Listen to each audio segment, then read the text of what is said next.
न इधर न उधर, हर खबर की पूरी खबर, न लाग लपेट न खबरों में खोट। आप देख रहे हैं एबीपी रिपोर्ट। नमस्कार, मैं हूं अवधेश और शुरू करते हैं इस वक्त की 4 बड़ी खबरों के साथ। खबरों का सिलसिला।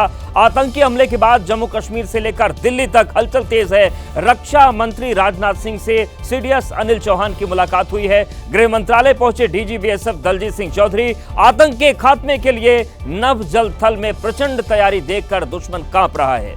दूसरी बड़ी खबर मन की बात से है। इस कार्यक्रम में पहलगाम हमले पर प्रधानमंत्री नरेंद्र मोदी गरजे हैं। उन्होंने कहा कि आतंकियों की कुंठित कायराना हरकत पर कठोर कार्रवाई होगी। पीड़ित परिवारों को न्याय का भरोसा प्रधानमंत्री ने दिया है। तीसरी अहम खबर पहलगाम से जुड़ी हुई है। पहलगाम हमले के बाद चुन चुन कर आतंकियों के खिलाफ एक्शन जारी है। 4 और आतंकियों के मकान ढा दिए गए। शोपिया, कुपवाड़ा, बांदीपोरा और त्राल में बड़ी कार्रवाई हुई है और अब तक 9 मकान गिराए गए। और चौथी खबर है समाजवादी पार्टी के सांसद रामजी लाल सुमन को लेकर उनके काफिले पर टायर फेंके गए। आज हमले के बाद कई गाड़ियां आपस में टकरा गई। करणी सेना के कार्यकर्ताओं पर आरोप लगा है और जो राणा सांगा पर उन्होंने बयान दिया था उसको लेकर विरोध उन पर लगातार जारी है। तो शुरुआत करते हैं खबरों की और सबसे पहले बात करेंगे पहलगाम की। पहलगाम हमले का इंतकाम जारी है।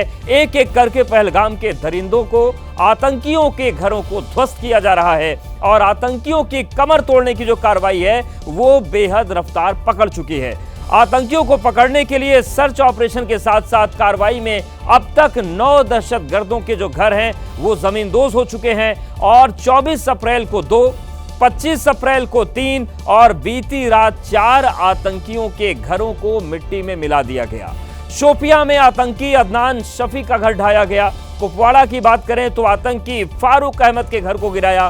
बांदीपोरा में आतंकी जमील अहमद शीर का घर गिराया गया। वहीं त्राल में आतंकी आमिर नजीर वानी का मकान ध्वस्त किया गया। ये चेहरे भी हम आपको दिखा रहे हैं कि किस तरीके से अब तस्वीर बन रही है। 25 अप्रैल की रात को शोपिया में शाहिद कुटे का घर गिराया गया। पुलवामा में एहसान उल हक के घर पर एक्शन हुआ और कुलगाम में आतंकी जाकिर गनी का भी घर गिर चुका है। आतंकियों के घर गिराने की कार्रवाई 24 अप्रैल से शुरू हुई और सबसे पहले अनंतनाग के आदिल गुरी के घर को उड़ाया गया था। फिर त्राल में आसिफ शेख के घर को मिट्टी में मिलाया गया। मतलब साफ है कि हिसाब अच्छे से हो रहा है और यह हिसाब जारी रहेगा और यही हिसाब देकर पाकिस्तान कांप रहा है।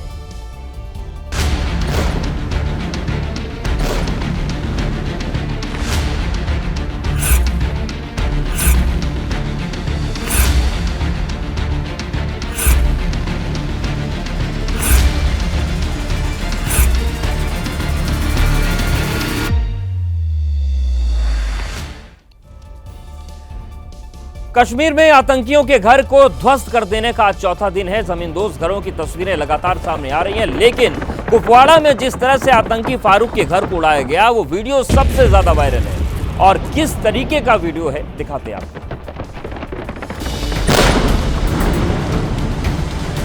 पहले दक्षिणी कश्मीर में आतंकी आदिल का घर उड़ाया, फिर उत्तरी कश्मीर में आतंकी फारूक के घर को ब्लास्ट कर जमींदोज कर दिया।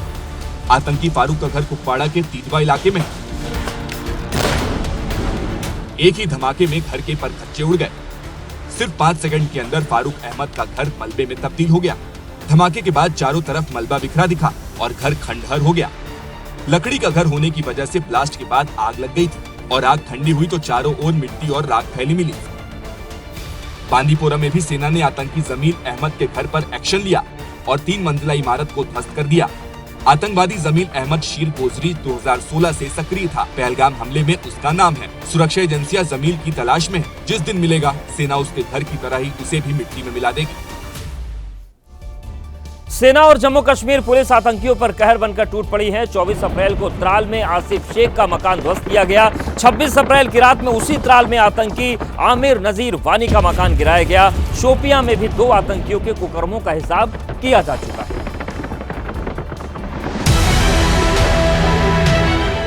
शोपिया में 25 अप्रैल को आतंकी शाहिद कुटे के घर को सेना ने जमींदोज किया।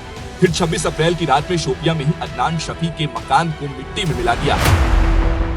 शोपिया के जौनापुरा में आतंकी अदनान शफी डाल का 2 मंजिला घर था। इसमें उसके पिता रहते थे। आतंकी संगठन टीआरएफ से जुड़ने के बाद अदनान का इस घर में आना जाना कम हो गया था, लेकिन उसके कर्मों की वजह से इस घर को गिरा दिया गया। उसके बाद जो है इस इलाके में जो है लगातार सिक्योरिटी फोर्सेस जो है चाक व चौबंद जो है वो नजर आ रहे हैं।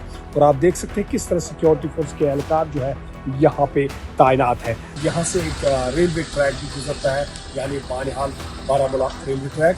इस पे भी जो है सिक्योरिटी फोर्सेस ने अपनी जो इजाफी नफरी है उनको तैनात किया है। पुलवामा के त्राल में भी बड़ा एक्शन हुआ। सुरक्षा बलों ने आतंकवादी आमिर नजीर वानी के घर को विस्फोट कर उड़ा दिया। आमिर नजरी आतंकी संगठन जैश ए मोहम्मद से जुड़ा है और 2024 से घाटी में आतंकवादी गतिविधियों में शामिल है। पुलवामा में भी हाथ होने की वजह से सेना ने उसके घर को जमींदोज कर दिया। इससे पहले त्राल में ही 24 अप्रैल को आतंकी आसिफ शेख के घर को जमींदोज कर दिया था। एक तरफ सुरक्षा बल और पुलिस कश्मीर के अंदर आतंकियों को चोट पहुंचा रहे हैं, तो दूसरी तरफ सरहद पार की हरकतों के खिलाफ भारत की जल, थल और नभ में हर तरफ तैयारी जारी है, जिसके तहत आज भारतीय नौसेना ने लंबी दूरी के सटीक आक्रामक हमले के लिए कई एंटीशिप मिसाइल का सफल परीक्षण किया है। ये आतंकियों को पालने वालों को खुली चुनौती है। ऐसे ही आसमान में उठेंगे और फिर खाक में मिला देंगे। थल, नभ और जल, दुश्मन को हर मोर्चे पर इसी तरह नेस्तनाबूद करने का यह भारतीय नौसेना का होमवर्क है। जहाज से लॉन्च होने के बाद मिसाइल ने अपना टारगेट पहचाना और फिर उसका पीछा किया। मिसाइल जिस चीज का पीछा कर रही है वो अपनी दिशा बदलती है, तो मिसाइल भी दिशा बदलती है और आखिरकार मिसाइल अपने लक्ष्य को भेद कर ही अरब सागर में गिरी। भारतीय नौसेना के इस वीडियो से पाकिस्तान में हड़कंप है। अरब सागर में नौसेना के जंगी जहाजों ने दिखा दिया कि हिंदुस्तान किस तरह से तैयार है। नौसेना के जहाज जब अरब सागर में उतरे तो हर तरफ हलचल मच गई। नौसेना ने कई एंटी शिप मिसाइल फायरिंग की। इस एंटी शिप फायरिंग ड्रिल में ब्रह्मोस मिसाइल को भी शामिल किया गया। नौसेना की यह तैयारी प्लेटफॉर्म, सिस्टम और चालक दल की तैयारी को परखने के लिए की गई थी, ताकि दुश्मन को सबक सिखाने का जैसे ही आदेश मिले इसी तरह से दुश्मन को पलक झपकते खाक में मिला दिया जाए। भारत ने अभी असली ऑपरेशन शुरू भी नहीं किया, उससे पहले ही पाकिस्तान के सुर ढीले पड़ गए। कल तक परमाणु बम की धमकी देने वाला पाकिस्तान अब पारदर्शी जांच के लिए तैयार हो गया है, तो दूसरी तरफ आतंक की पूरी नर्सरी भी गिड़गिड़ाती हुई नजर आ रही है।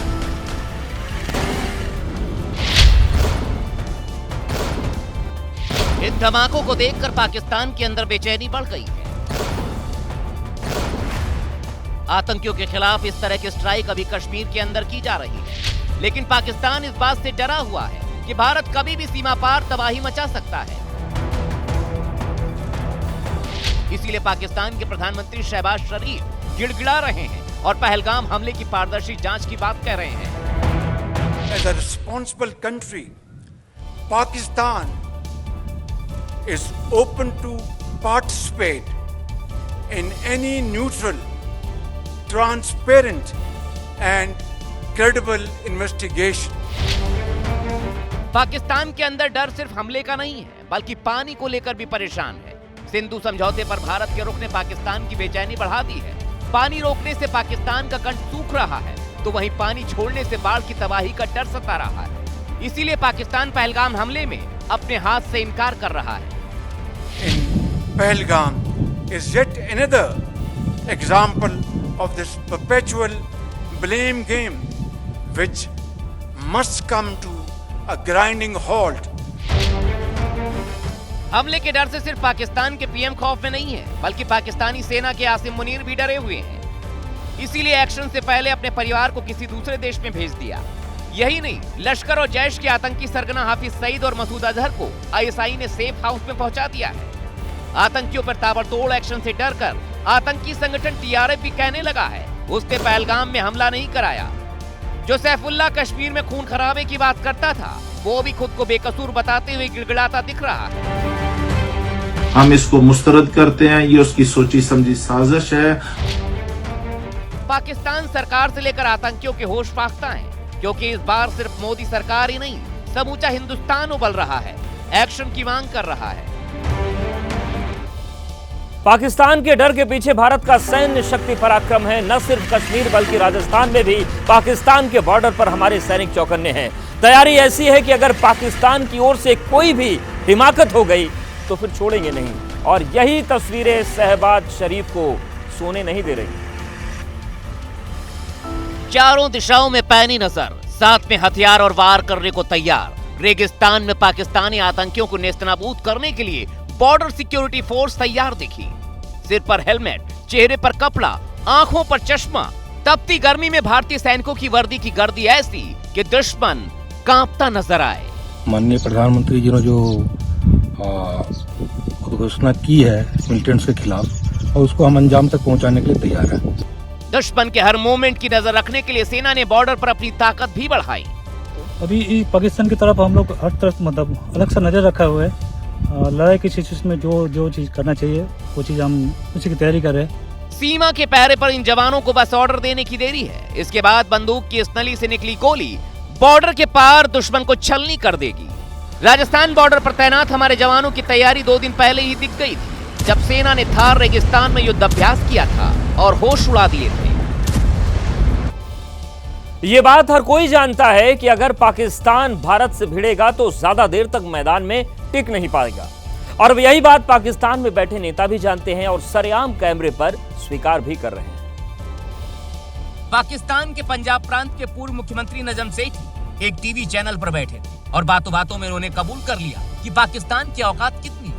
लिमिटेड वॉर के अंदर इंडिया हावी नहीं हो सकता अगेंस्ट पाकिस्तान। पाकिस्तान की जो एयरफोर्स और आर्मी है, it can take care of itself on any front. India को पता है, तारीख बताती है इंडिया। लॉन्ग वॉर वो पाकिस्तान सस्टेन नहीं कर सकता, क्योंकि पाकिस्तान के पास वो रिसोर्सेज नहीं है। 3 महीने की जंग हो, फौजें लड़ रही है, वो पाकिस्तान नहीं सस्टेन कर सकता। यानी बड़ी बड़ी बातें करने वाला पाकिस्तान कायदे से 100 दिन भी जंग के मैदान में नहीं टिक पाएगा, और यही वजह है कि वो बार बार परमाणु बम वाली गीदड़ भभकी देने लगा है। And that is where the nuclear option comes in। और वो पाकिस्तान ने वाजे कर दिया कि यही सिचुएशन है जिसमें हम न्यूक्लियर करेंगे, और इंडिया को पता है कि कोट अनकोट पागल लगे ने शायद कर ही दे। इन बातों से इतना साफ है कि पाकिस्तान डरा हुआ है और घबराया भी।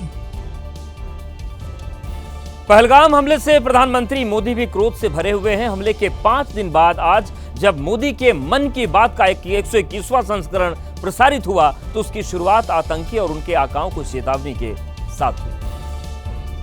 देश से बात करते हुए प्रधानमंत्री ने आतंकियों से बदला लेने की हुंकार भरी। मैं पीड़ित परिवारों को फिर भरोसा देता हूं, उन्हें न्याय मिलेगा, न्याय मिलकर रहेगा। इस हमले के दोषियों और साजिश रचने वालों को कठोरतम जवाब दिया जाएगा। प्रधानमंत्री ने आज बता दिया, हमले की वीडियोस को देखकर देश की जनता के मन में जो गुस्सा भरा है, सरकार उससे वाकिफ है। एहसास है हर भारतीय का खून आतंकी हमले की तस्वीरों को देखकर खौल रहा है। प्रधानमंत्री ने हर उस देशभक्त का बखान किया जो आतंकियों के खिलाफ सड़कों पर उतरा है। पीएम ने प्रदर्शन की इन तस्वीरों को देश की ताकत बताया।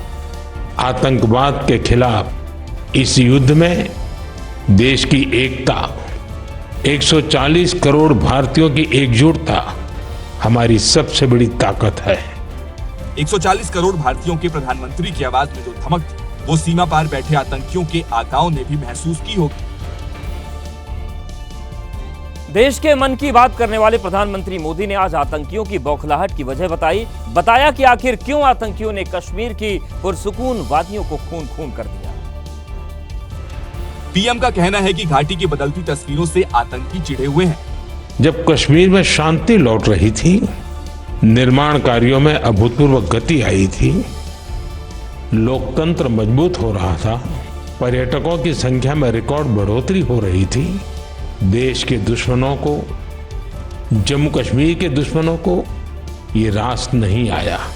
प्रधानमंत्री ने देश को बताया कि आतंकियों को भारत भेजने वाले उनके आका कश्मीर को फिर से दहशतगर्दी वाले दौर में ले जाना चाहते हैं। आतंकी और आतंक के आका चाहते हैं कश्मीर फिर से तबाह हो जाए, और इसलिए इतनी बड़ी साजिश को अंजाम दिया।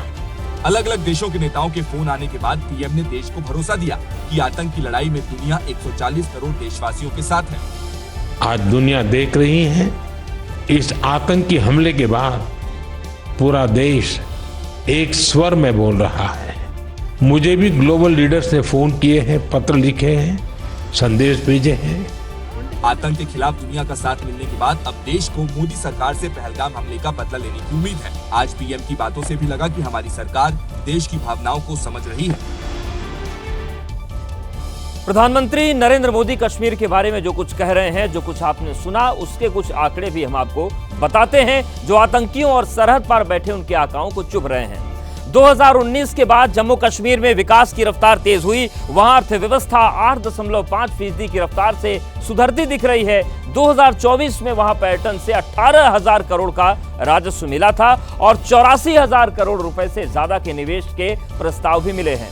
कश्मीर में स्कूल ड्रॉप आउट 15 से घटकर 8% तक पहुंच गया है। 500 से ज्यादा स्कूलों में सुधार किया गया है या फिर सुविधाएं बढ़ाई गई हैं, उन्हें सही किया गया है और 200 से ज्यादा स्वास्थ्य केंद्रों में सुधार किए गए या फिर नए सिरे से उन्हें खोला गया।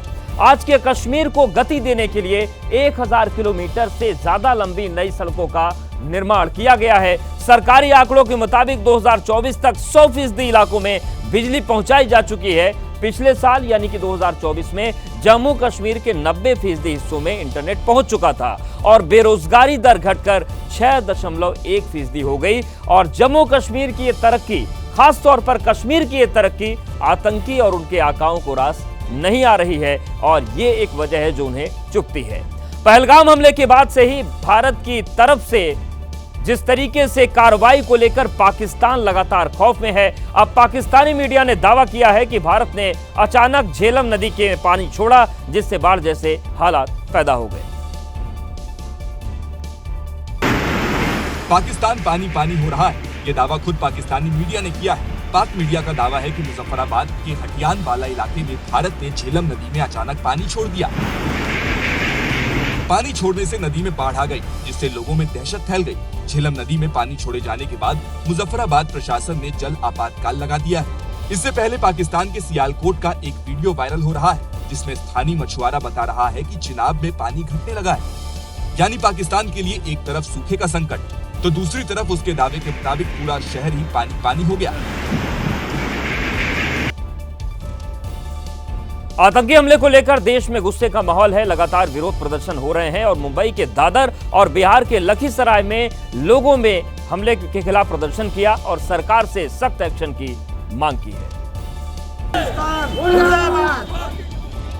जिस तरह धर्म पूछकर आतंकवादियों ने सैलानियों की हत्या की, उससे लोग गुस्से में हैं। इसी की एक तस्वीर मुंबई के दादर में देखने को मिली, जहां जन आक्रोश यात्रा निकालकर पाकिस्तान के खिलाफ जमकर नारेबाजी की।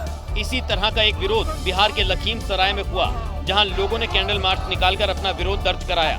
प्रदर्शन में आए लोगों ने बताया ये केवल एक मार्च नहीं बल्कि मानवता के पक्ष में और नफरत के खिलाफ है। बता दें कि इसी तरह का प्रदर्शन देश भर में देखने को मिल रहा है। हर कोई अपने अपने तरीके से विरोध दर्ज करा रहा है। आतंक को खाद पानी देने पर पाकिस्तान को जब जब हमले का खतरा महसूस होता है तब तब वो अपने बचाव में न्यूक्लियर वाली धमकी देता है। पहलगाम आतंकी हमले के बाद भी कुछ ऐसा ही देखने को मिल रहा है। पाकिस्तान का हर दूसरा नेता ऐसे बयान दे रहा है मानो वो जेब में परमाणु बम लेकर घूम रहा। तो गोरी, शहीन, गजनवी ये चौकों में सजाने के लिए नहीं हमने रखे हुए, ये हमने हिंदुस्तान के लिए रखे हैं। बाबा, ये जो 130 एटॉमिक हमारे पास वेपन है वो हमने सिर्फ मॉडल बनाने के लिए नहीं रखे हुए। घबराया हुआ पाकिस्तान ऐसी बातें कर रहा है जैसे हर गली मोहल्ले में मिसाइल की तैनाती कर रखी हो। और हम उनको न्यूक्लियर पावर इस्तेमाल करने की बात नहीं कर रहे, लेकिन ये हमारी एग्जिस्टेंस की एक किस्म की गारंटी है, जमानत है। पाकिस्तान के सिर्फ नेता ही नहीं, धार्मिक संगठन से जुड़े लोग भी बड़ी बड़ी बातें छौंक रहे हैं। मंच पर खड़े होकर धार्मिक उन्माद फैलाने वाले लोग जंग की बात कर रहे हैं। अगर पाकिस्तान के लिए लड़ना पड़ा, जान देनी पड़ी तो फिर एक साथ लड़ेंगे। पाकिस्तान को इतनी बड़ी बड़ी बात करने से पहले अपना इतिहास जरूर याद कर लेना चाहिए कि भारत ने पाकिस्तान का टुकड़ा किया है एक बार, इसलिए भारत की ताकत क्या है और पाकिस्तान की ताकत क्या है ये जो लोग जानकर है उनको पता है। पीएम मोदी ने साफ कह दिया है आतंकियों को करारा जवाब मिलेगा। और जब से पाकिस्तान में बैठे नेताओं ने ये बात सुनी है, उन्हें दिन रात सिर्फ मिसाइल के ही सपने आ रहे हैं। आतंकी हमले के बाद पहलगाम में छाए सन्नाटे को कुछ पर्यटकों की मौजूदगी ने तोड़ा है। वहां जिंदगी धीरे धीरे सही पटरी पर लौटती दिख रही है। फिर से जिंदगी पटरी पर लौटने लगी है। सैलानी फिर से पहलगाम का रुख करने लगे हैं। ये दहशतगर्दों को कड़ा जवाब है। 22 अप्रैल को जब हमला हुआ तब सैलानी पहलगाम से लौटने लगे थे। लोगों में भय का माहौल था। लेकिन कहते हैं कि वक्त हर जख्म भर देता है और क्योंकि सैलानी फिर से पहलगाम का रुख कर रहे हैं। इतनी बड़ी तादाद में टूरिस्ट इस सीजन में आते थे, अभी उसकी कमी यहाँ पर देखने को मिल रही है। आपको बताते चले पहलगाम हमले का 6वां दिन है। 22 तारीख को जिस तरह से आतंकवादियों ने हमले को अंजाम दिया, उसके बाद से यहाँ पर सन्नाटा पसरा रहा, लेकिन धीरे धीरे ही सही कम से कम यहाँ की रौनक अब लौटती हुई दिखाई दे रही है। हालांकि टूरिस्ट की संख्या उतनी नहीं है जितनी हुआ करती थी, लेकिन उम्मीद है जल्द और सैलानी आएंगे और फिर से पहलगाम में वही रौनक होगी जो 22 अप्रैल के हमले से पहले हुआ करती थी। पहलगाम में सैलानी भले ही लौटने लगे हों, लेकिन बाजार अभी भी खाली है क्योंकि आने वालों की संख्या पहले के मुकाबले बेहद कम है। दुकानदार टूरिस्ट के आने का इंतजार कर रहे हैं। ये पहलगाम का मीना बाजार है जो सैलानियों से भरा रहता था, लेकिन जब से आतंकी हमला हुआ है ये बाजार वीरान है। जिन दुकानों पर भीड़ लगा करती थी वो खाली है। दुकानदारों को टूरिस्ट के आने का इंतजार है। थोड़ी बहुत चहल पहल यहाँ के स्थानीय लोगों की देखी जा रही है, अभी भी टूरिस्ट का इंतजार किया जा रहा है। जी अभी तो सुरक्षित है, अभी ठीक है, हालात तो होने लगे थोड़ा बहुत ठीक। अब तो टूरिस्ट आने की उम्मीद है थोड़ी बहुत। हमने दुकान बंद थी 2-4 दिन, हम भी थोड़े से मायूस थे, हमने भी दुकानें बंद रखी, अभी तो खोल दिए हैं। न सिर्फ सैलानियों ने बल्कि यहाँ के लोगों ने भी एक अलग पहलगाम देखा है, क्योंकि कभी भी इस तरह सैलानियों को निशाना नहीं बनाया गया, लेकिन 22 अप्रैल को जो कुछ हुआ उसके बाद से यहाँ की दुनिया बदल गई है। अभी आपने पहलगाम में इस तरह से आतंकी हमला देखा था टूरिस्ट को निशाना बनाकर? कभी नहीं देखा था। अभी आप लोग क्या चाहते हैं? और टूरिस्ट आना भी और क्या है। हालांकि पहलगाम में टूरिस्ट लौटने लगे हैं, भले ही उनकी तादाद उतनी नहीं जितनी पहले हुआ करती थी, लेकिन एक उम्मीद है कि जल्द सब कुछ सामान्य हो जाएगा। पाकिस्तानी नागरिकों के भारत छोड़ने के अल्टीमेटम का आज आखिरी दिन था। अटारी बॉर्डर पर काफी संख्या में पाकिस्तानी नागरिक अपने देश जाने के लिए पहुंचे और इस दौरान अलग अलग दर्द और अलग अलग तरह का गुस्सा भी देखने को मिला। अटारी वाघा बॉर्डर के जरिए वतन लौट रहे पाकिस्तानी नागरिक भी पहलगाम हमले से दुखी हैं। उनका साफ कहना है कि दोषियों को सख्त सजा मिलनी चाहिए। तो कोई भी हो उसको सख्त सख्त सजा दी जाए, या अवाम को नहीं करना, सख्त सजा दी जाए। ये कराची की रहने वाली राबिका हैं। प्रयागराज में अपनी मां से मिलने आई थी, लेकिन पहलगाम आतंकी हमले के बाद वापस अपने देश जाना पड़ रहा है, तो चेहरे पर झल्लाहट साफ दिख रही है। यहाँ कहाँ आए थे? अपनी माँ के घर, माय मदर हाउस, अपनी माँ के घर। कहाँ है आपकी माँ का घर? प्रयाग। कई ऐसे लोग भी थे जिनको भारत आते ही वापस जाना पड़ रहा है। लोगों से मिले भी नहीं जिनके लिए आए थे, जाहिर है उनको तो इन्फॉर्मेशन ही नहीं मिल पाई कि ये पहुंच गए, कि वो लोग आ जाते या हम जाते उन तक। पाकिस्तानियों को जारी किए गए मेडिकल वीजा 29 अप्रैल तक वैध रहेंगे। इसके बाद उनको भी अपने वतन वापस लौटना होगा। और इस वक्त की बड़ी खबर का रुख करते हैं। अटारी बॉर्डर से लगातार पाकिस्तानी नागरिकों को वापस भेजा जा रहा है। अटारी बॉर्डर पर पंजाब पुलिस के प्रोटोकॉल अधिकारी अरुण महाल के मुताबिक बीते 4 दिनों में 537 पाकिस्तानी नागरिक अटारी बॉर्डर से वापस पाकिस्तान भेजे गए हैं, जबकि इस दौरान 850 भारतीय नागरिक पाकिस्तान से भारत लौटे हैं। तो जिस तरीके से पहलगाम में अटैक हुआ उसको लेकर जो अल्टीमेटम दिया गया था वो अब खत्म हो गया है। और इन सब के बीच जो अपडेट आ रहा है वो ये कि पंजाब पुलिस के प्रोटोकॉल अधिकारी अरुण महाल के मुताबिक बीते 4 दिन में 537 पाकिस्तानी नागरिक अटारी बॉर्डर से वापस भेजे गए हैं। भारत और पाकिस्तान में तनाव के बीच हिमाचल प्रदेश के हमीरपुर में पाकिस्तान एयरलाइंस का मॉडल गुब्बारा मिला है। इस गुब्बारे को पाकिस्तान की बड़ी चाल के तौर पर देखा जा रहा है और इसके बाद सीमा से सटे इलाकों में सुरक्षा बढ़ा दी गई है। पाकिस्तानी एयरलाइंस के इसी मॉडल गुब्बारे को लेकर हमीरपुर प्रशासन तहकीकात में जुटा हुआ है। ये गुब्बारा करनीहड़ा गांव में मिला, जो हमीरपुर और बिलासपुर जिले की सीमा पर बसा है। पहलगाम आतंकी हमले के बाद जिले में पाकिस्तानी मॉडल गुब्बारे के मिलने से पुलिस की टीम फौरन ही मौके पर पहुंच गई और गुब्बारे को जांच के लिए भेज दिया। सूचना आज सुबह मिली है थाने से, कई स्थानीय इलाका में जो है वहाँ पर कोई गुब्बारा मिला है जिसमें कोई पाकिस्तान लिखा हुआ है। इस बारे में उन्होंने वो कब्जे में लिया है, उसकी जांच पड़ताल चल रही है। शुक्रवार को ही उपायुक्त कार्यालय को बम से उड़ाने की धमकी मिली थी। उसके अगले ही दिन सीमावर्ती गांव में पाकिस्तानी एयरलाइंस के मॉडल का गुब्बारा मिलने से सुरक्षा एजेंसियों की चिंता बढ़ गई है। सीमावर्ती इलाकों में पेट्रोलिंग बढ़ा दी गई है। पहलगाम आतंकी हमले के बाद पाकिस्तान पूरी दुनिया के सामने एक बार फिर से एक्सपोज हो गया। दुनिया के कई मुल्क इस हमले की निंदा कर रहे हैं। यूएई के राष्ट्रपति मोहम्मद बिन जायद अल नहयान और ईरान के राष्ट्रपति ने पीएम नरेंद्र मोदी को फोन किया। दोनों नेताओं ने पहलगाम में हुए आतंकी हमले की कड़ी निंदा की। दोनों देश के नेता इस बात पर सहमत हुए कि आतंकवाद को हर रूप में खारिज किया जाना चाहिए। वहीं पीएम मोदी ने भारत की इस दृढ़ प्रतिज्ञा को दोहराया कि इस घिनौने अपराध के अपराधियों और उनके समर्थकों को इसका खामियाजा भुगतना होगा। इधर खाड़ी देश भारत और पाकिस्तान के बीच तनाव कम करने की कोशिश कर रहे हैं। सऊदी अरब और मिस्र भारत के साथ साथ पाकिस्तान से भी बातचीत कर रहे हैं। ईरान ने सार्वजनिक रूप से कहा है कि वो भाईचारे वाले पड़ोसियों के बीच बेहतर समझ बनाने के लिए अपने अच्छे संबंधों का इस्तेमाल करने के लिए तैयार है। हालांकि भारत किसी भी विदेशी देश द्वारा मध्यस्थता का लगातार विरोध करता रहा है, लेकिन उसने लगभग पूरे राजनयिक समुदाय को हमले के संभावित पाकिस्तान लिंक के बारे में जानकारी दी है। भारत ये बताना चाहता है कि पाकिस्तान ही वो देश है जो आतंकवाद को समर्थन देता रहता है। पूर्व केंद्रीय मंत्री मणिशंकर अय्यर ने पहलगाम में हुए आतंकी हमले को लेकर सवाल खड़े कर दिए हैं। उन्होंने पूछा कि क्या इस आतंकी घटना के पीछे विभाजन के अनसुलझे सवालों का प्रतिबिंब नहीं दिखाई देता है। सीधी बात यह है कि मणिशंकर अय्यर ने पहलगाम आतंकी हमले को विभाजन से जोड़ दिया है। उनका कहना है देश राज भी विभाजन का नतीजा भुगत रहा है। I think many people almost prevented partition, but partition happened. This how we should be living. Is not the unresolved questions of partition reflected in the terrible tragedy that was enacted near Pahalgam on the 22nd of April?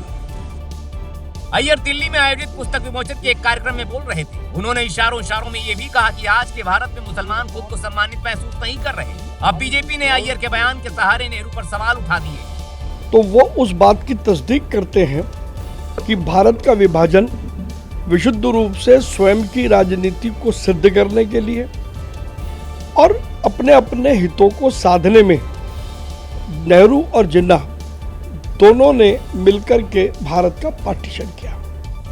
Manishankar Iyer पहले भी अपने बयानों के चलते विवादों में रह चुके हैं और एक बार फिर उन्होंने यही काम किया है। गुजरात में बांग्लादेशी घुसपैठियों के खिलाफ पुलिस ने सर्च ऑपरेशन चला रखा है और अब वडोदरा में अवैध घुसपैठियों पर बड़ा एक्शन हुआ है। वडोदरा में पुलिस का एक्शन बीती रात हुआ जब पुलिस ने अवैध बांग्लादेशी घुसपैठियों की पहचान के लिए एक विशेष अभियान चलाया। पुलिस ने 500 से अधिक लोगों की पहचान की, जिनमें से 5 लोगों के पास से बांग्लादेशी दस्तावेज मिले जिन्हें हिरासत में लिया गया। 500 से भी ज़्यादा मेल फीमेल सस्पेक्टेड इंडिविजुअल्स को पुलिस ने इंटरसेप्ट किया।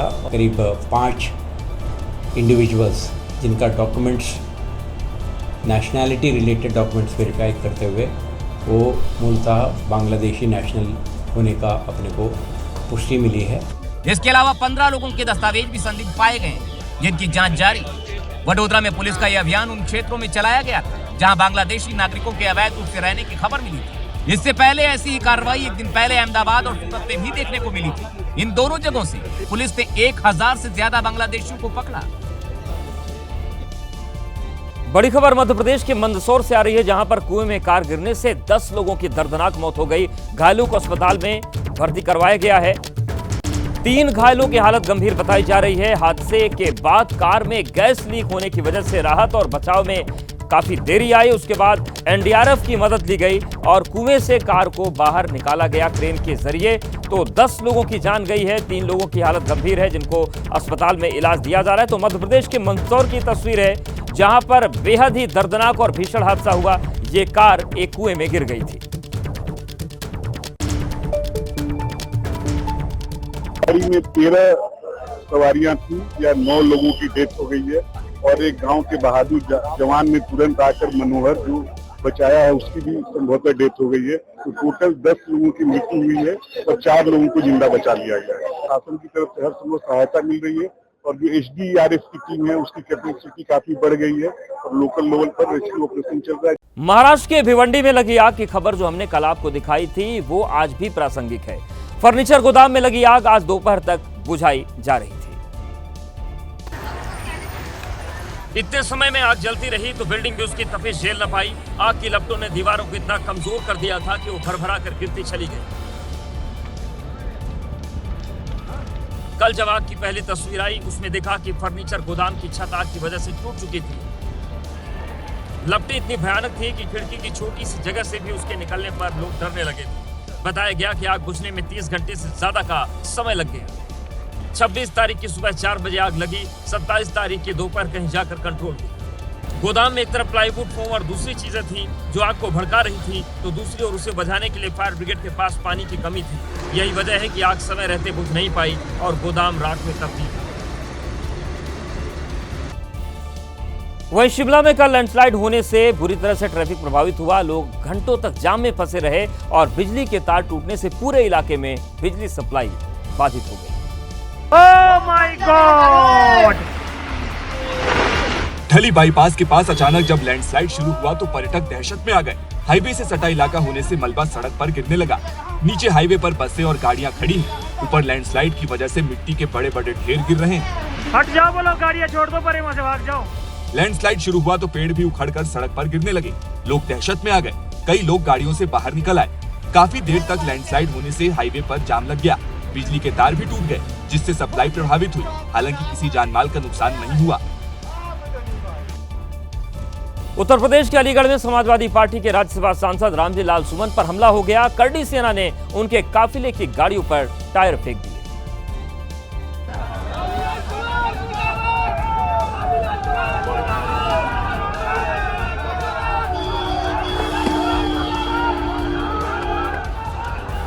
इसके लिए करड़ी सेना वाले पहले से सड़क किनारे उनका इंतजार कर रहे थे। जैसे ही रामजी लाल सुमन का काफिला दिखा, इन्होंने सड़क पर टायर फेंकना शुरू कर दिया।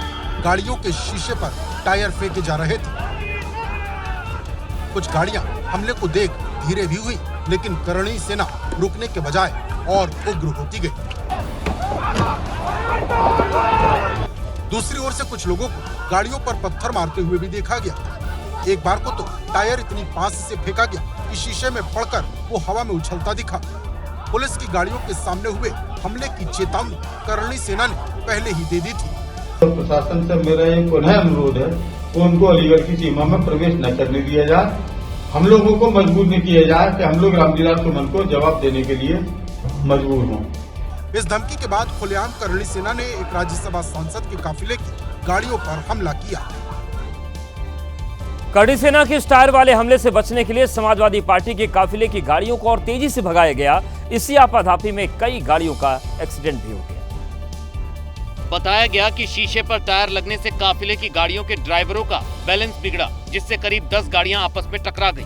टक्कर के बाद कई गाड़ियों का अगला हिस्सा टूटा हुआ दिखा। जिन नेताओं की गाड़ी का एक्सीडेंट हुआ वो डरे हुए बाहर निकले और अपनी गाड़ियों को चेक किया। कई गाड़ियां तो टक्कर के बाद ऐसी फंसी जिन्हें एक एक कर अलग किया गया।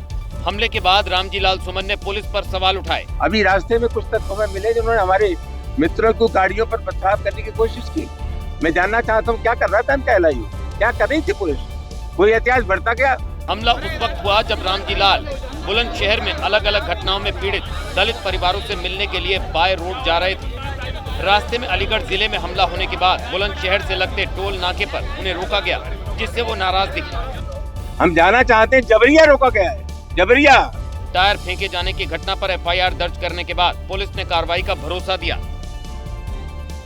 कर्नाटक के शिवगंगा में एक मंदिर के त्योहार के मौके पर घोड़ा गाड़ी की रेस हुई। रेस की तस्वीरें देखकर ऐसा लगा मानो रामायण या फिर महाभारत काल की कोई दौड़ हो रही हो। यहाँ सड़क पर पूरे स्वैग के साथ घोड़ा गाड़ी दौड़ रही थी। जोश से लबरेज घुड़सवार अपनी घोड़ा गाड़ी को ऐसे दौड़ा रहे थे मानो वो कोई सुपर कार हो। उनके घोड़े भी चीते जैसी रफ्तार के साथ भागते दिखे। रफ्तार देने के लिए उनकी रस्सी खींचते हुए छड़ी मारी जा रही थी। 10 फीट की सड़क पर रफ्तार की जोर आजमाइश कर रहे घुड़सवार एक दूसरे को ओवरटेक करने की कोशिश करते रहे। एक पॉइंट पर आकर घोड़ों को मुड़ना भी पड़ा। वहां घुड़सवारों को कोई चीज दी गई। मुड़ने के बाद अब फाइनल नतीजे का वक्त था। जीत रहे घुड़सवारों के पीछे गाड़ियों का हुजूम चलता दिखा। रेस के टॉप परफॉर्मर्स को पैसे और अवार्ड दिए गए। इसमें तमिलनाडु के अलग अलग जिलों से आए 12 घोड़ा गाड़ियों ने भाग लिया था। राजस्थान के भीलवाड़ा शहर की एक फैक्ट्री आज आग की चपेट में आ गई। आग की लपटें फैक्ट्री के बाहर से लोगों को डरा रही थी। उससे उठने वाला धुआं भी बेहद खतरनाक था। दीवार के उस पार लगी आग के पास जाने की हिम्मत किसी में नहीं थी। एक छोटी दीवार और पेड़ के उस पार आग की लपटें भयानक थी। उससे निकलने वाला धुआं भी हवा के ऊपर जा रहा था। आग को कंट्रोल करने के लिए आई फायर ब्रिगेड की टीम चाहे जितना भी पानी मार ले, लेकिन ये लपटें शांत होने का नाम नहीं ले रही थी। कट्टे की फैक्ट्री के अंदर आग लगी तो उसके अंदर सामान जलकर खाक हो गया। बुलडोजर से सामान हटा हटा कर इलाके को खाली कराया गया। मेरठ में दंगल देखना एक युवक को भारी पड़ गया। युवक ने मनमानी का विरोध किया तो भीड़ ने उसकी पिटाई कर डाली। 100 से अधिक लोगों के खिलाफ केस दर्ज किया गया है। मेरठ में भीड़ एक अकेले युवक के ऊपर टूट पड़ी है। युवक को भीड़ घेर कर मार रही है। कोई पीछे से मार रहा है, कोई बेल्ट से युवक की पिटाई कर रहा है। पीड़ित अकेला है, भीड़ दे दनादन उस पर हाथ साफ कर रही है। पीड़ित युवक खड़ौली गांव में दंगल देखने गया था। वहां उसे जाति सूचक शब्द कहे गए। उसके बाद ही माहौल बिगड़ गया। दंगल में 2 लोगों की मनमानी का पीड़ित सत्येंद्र ने विरोध किया तो भीड़ ने उसे जमकर पीटना शुरू किया। वीडियो वायरल होने के बाद पुलिस ने 6 नामजद और 100 से अधिक अज्ञात लोगों के खिलाफ केस दर्ज किया है।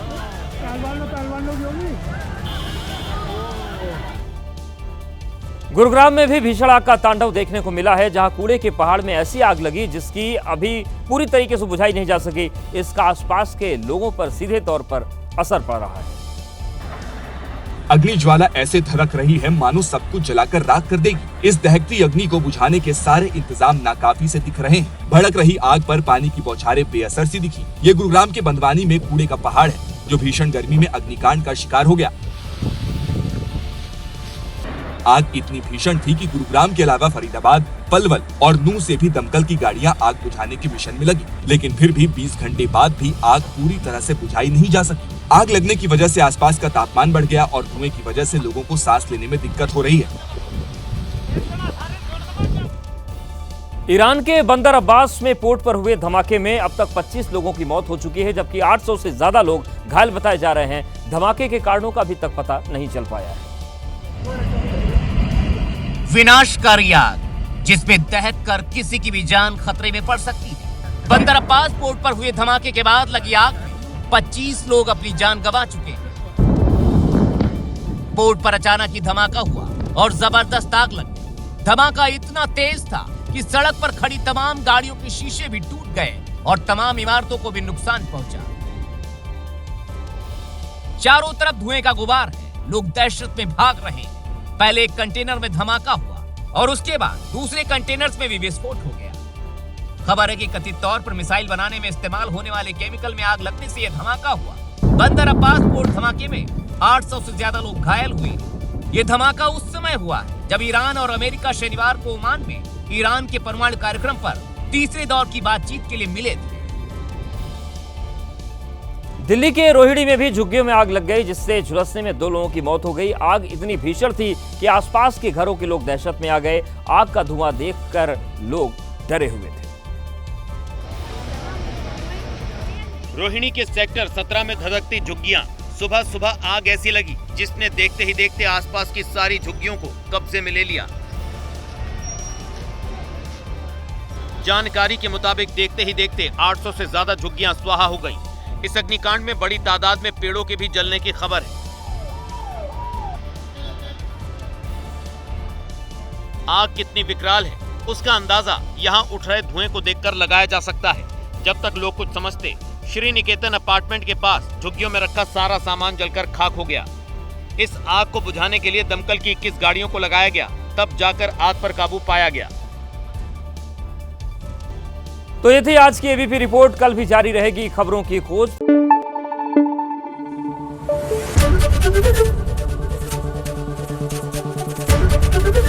एबीपी न्यूज आपको रखे आगे।